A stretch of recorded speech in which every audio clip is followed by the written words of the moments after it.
All right, guys, so today we're going to be going over the head and arm choke from Side Control. So first things first, especially when our opponent has this high like T-Rex arm position and I'm trying to really drive through and create some pressure, he's using this hand on the shoulder defense, so that way when I drive in, you're that choke, he's using that forearm to choke me, right? So to defend this, as I'm putting that pressure in, I'm going to start using my shoulder, ideally to turn his head the opposite way. Now what that allows me to do is push this elbow, because he doesn't have as much strength when his head is facing to the side than when it's facing up and down. So as I turn and he starts pressing into me, I push this elbow to the side, okay? It's just a quick push. I'm not pushing it forward, I'm not pushing it back. As I'm putting this pressure into him and he starts resisting, pop it, okay? And I keep my head connected to the back of his tricep and his elbow, and I'm also using my shoulder to drive into his head. I'm gonna use his head as a point to pivot around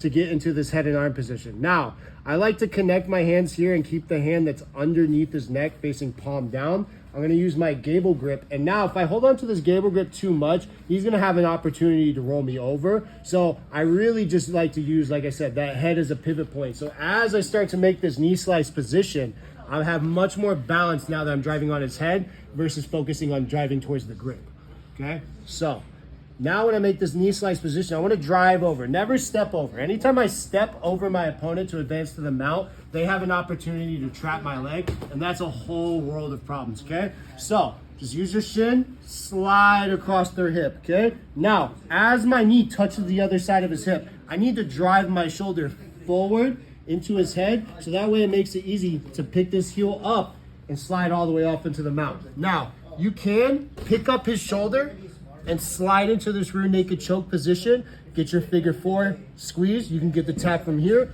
or you can keep that shoulder pressure driving forward, keep your gable grip, and we're gonna weave this other leg, this instep, back over his hip, and we're gonna sprawl back.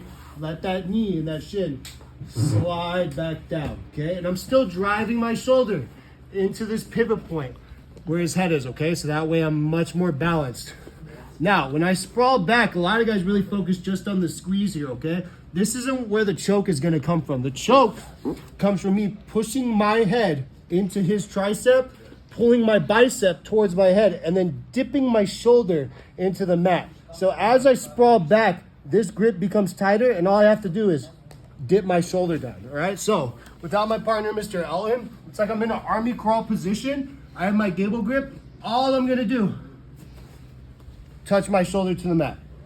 Boom. So with Mr. Elton again. Using my head, okay? Using my shoulder as well. His head is now the pivot point.